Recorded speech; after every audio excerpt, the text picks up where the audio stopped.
जय श्री राम, जय श्री बालाजी महाराज।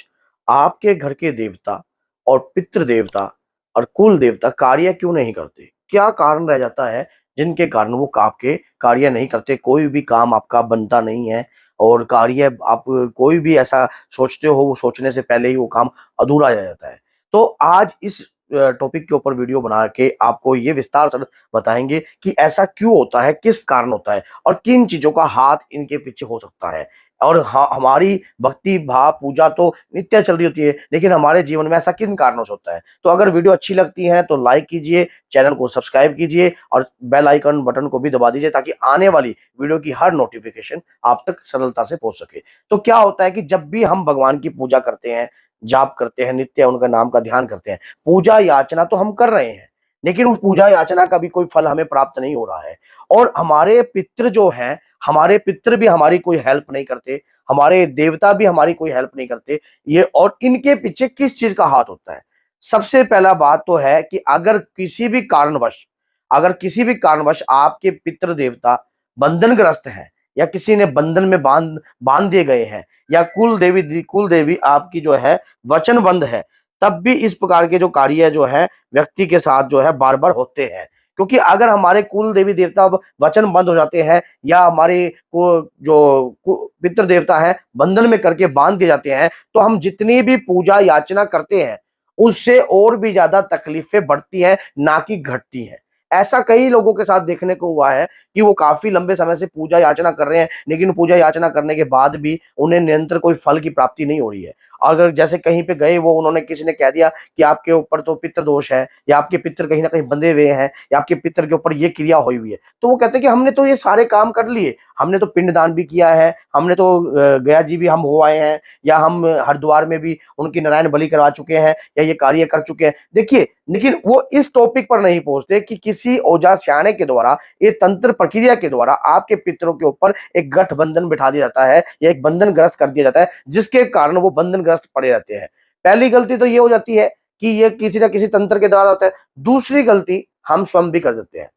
दूसरी गलती हम स्वयं कैसे कर देते हैं? जैसे कि मान लीजिए हमारे शरीर पे कोई नकारात्मकता प्रभाव आ रहा है, हमारे शरीर में मान लो घुटनों में बहुत ज्यादा पेन है या शरीर के किसी हिस्से में जो है आपको भारीपन रहता है या सिर भारी बन रहता है, आप किसी ऐसे व्यक्ति के पास चले जाते हो, जैसे कि कोई मुसलमान की चौकी पे या कोई ऐसी जगह चले जाते हो जिसको आपके परिवार से कोई लेना देना नहीं है, आपके पितरों से कोई लेना देना नहीं है, या आपके ऐसे तांत्रिक या ओझा के पास गए हो जिससे आपके परिवार के लिए आपको कोई लेना देना नहीं है। आपके परिवार में आपके जो कुछ ऐसे पितर हैं, लेकिन वो कहीं ना कहीं मलिनता में सने हुए हैं, मलिनता में सने हुए हैं, तो आपको क्या चाहिए? आपको तो सिर्फ अपने आप को सुरक्षित रखना है, अपने आप को ठीक रखना है। तो आपको क्या होगा कि वो ओझा सियाना जो भी है जिसके पास आप गए हो, वो आपके ऊपर क्रिया कर कर, उतारा कर कर या कुछ भी ऐसा कार्य कर कर आपके उस पितर को भी, जो कि मलिन है, लेकिन वो मलिनता के कारण है, वो शुद्ध होगा तो आपकी हेल्प भी करेगा, आपको इस बात का नहीं पता है, आपने उसके ऊपर भी जो है बंधन प्रक्रिया करवा दी है।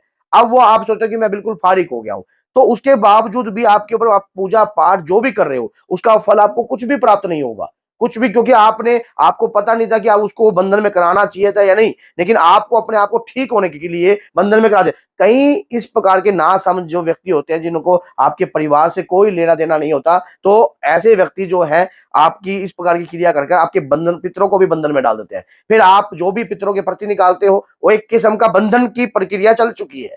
मान लीजिए एक बंधन में हुआ, प्रभाव जो है ऊपर तक जाएगा, वो भी बंधन की प्रक्रिया में ही आएंगे। तो ऐसी प्रक्रिया नहीं करानी चाहिए। एक आपको यह देखना चाहिए कि आप किससे जुड़ रहे हो। सबसे बड़ी बात, जो हमारे घर की मलिन तत्व है, बेशक उनके ऊपर जो है मलिनता आ गई है, लेकिन उनके ऊपर जब शुद्धि आएगी तब उनको यह भी दिखेगा कि ये मेरा परिवार है और इस परिवार के लिए मुझे ये कार्य करना चाहिए, ये परिवार के हित के लिए कार्य करना चाहिए। तो इस प्रकार की गलती के कारण भी आपकी पूजा में विघ्नता रहती है। उसके बाद कितना भी पूजा पाठ करो या कितना भी पितरों का आह्वान करो या पितरों को कितनी बार भी आप बुलाओ, लेकिन पितर आपकी सुनने वाले नहीं है।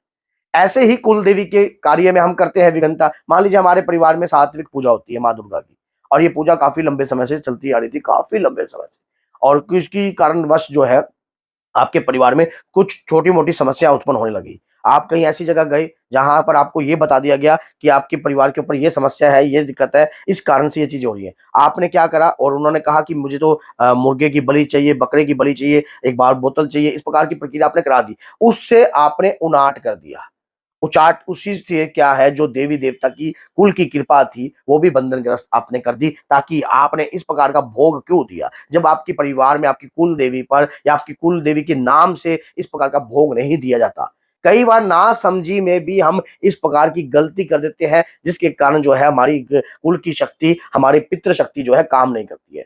फिर ये भी होता है कि जब हम इनके प्रति कुछ भी ना करें, जब हम इनके प्रति कुछ भी ना करें, कोई अमावस्या टपती है तब आप कुछ नहीं करते हो, सिर्फ आपको खाने का ही अधिकार है, आप कुछ करने का अधिकार नहीं है। आप किसी गौशाला में जाकर कोई दान पुण्य वगैरह अपने हाथों से अपने पितरों के नाम का कुछ भी नहीं निकाले, श्राद्ध पक्ष चले जाते हैं तब भी आप इनके प्रति कुछ नहीं करते हो, तब भी ये जो है आपसे रुष्ट हो जाते हैं और परमात्मा से भी आपको कुछ नहीं लेने देते। फिर आप कितना भी आप हाथ जोड़ते हो, कितने भी भक्ति पूजा पाठ करते हो, तो ये कहीं ना कहीं एक अड़चन का कारण भी बनते हैं, जिसमें पितृ दोष के रूप में ये गिने जाते हैं, या घर में पितृ प्रेत बन गया इस रूप में गिने जाते हैं, या पितृ मलिनता के रूप में आ जाते हैं। तो ये भी कारण होता है, क्योंकि हम जब कभी भी कोई भी शक्ति खाने की भूखी नहीं होती है, एक आदर भाव सम्मान जो कि आपके द्वारा दिया जाता है वो शक्ति का अधिकार भी है और पूर्ण हक भी है। मान लीजिए, आप ही लगा लीजिए, आपके माता पिता ने आपको जन्म दिया, क्या आपके माता पिता ने आपको जन्म दिया, सारी जिंदगी अपनी धन दौलत सब कुछ आपके लिए छोड़कर चले गए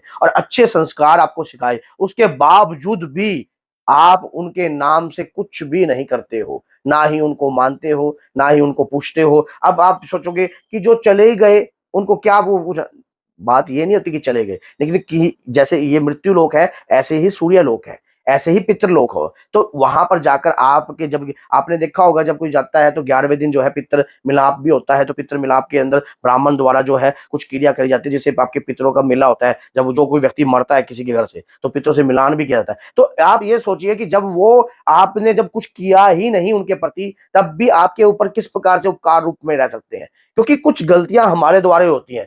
अगर हम अब बचाव के लिए मैं आपको रास्ता बता देता हूं कि क्या करना चाहिए। बचाव के लिए हमें सोचना चाहिए कि जब पितृपक्ष हो तब भी हमें कार्य करना चाहिए। इसके लिए चैनल पर बहुत सारी वीडियो बनी हुई है। जब मान लो गुप्त नवरात्रि हो तो कुल देवी देवता की पूजा करनी चाहिए। इसके लिए भी चैनल पर मैंने वीडियो बना रखी है, कुल देवती देवी को कैसे प्रसन्न कर सकते हो आप। और तो आप जब इन शक्तियों को प्रसन्न कर चलोगे तो आपके घर के ऊपर जो है किसी भी प्रकार की कोई भी गलत दृष्टि नहीं पड़ेगी, और ना ही आप किसी ऐसे चक्रों में पड़ोगे जहां अगर आप जाना अभी सोचोगे तो कहीं ना कहीं कुल की शक्ति किसी ना किसी सिर के ऊपर बैठकर आपको मैं करा देगी, नहीं ये कार्य गलत है, ऐसा हम कार्य ना तो हमारे कुल में होता, ना हम करेंगे, ना हम इस प्रकार की चीजें करते। तो ये कहीं ना कहीं अगर आप भक्ति पूजा पाठ या इस प्रकार की अपनी शक्तियों के प्रति या पितृ शक्ति के प्रति या देव पितृ के प्रति अगर इस प्रकार की भावना रखते हो तो जल्दी से आपको ये वीडियो बहुत गहराई से समझ में आ गई होगी। अगर वीडियो अच्छी लगती है तो लाइक कीजिए, शेयर कीजिए और चैनल को सब्सक्राइब कीजिए, ताकि आपके लिए और भी अच्छी से अच्छी और बेहतर से बेहतर वीडियो लाने की पूरी कोशिश रहे। तो बोलिए जय सीताराम।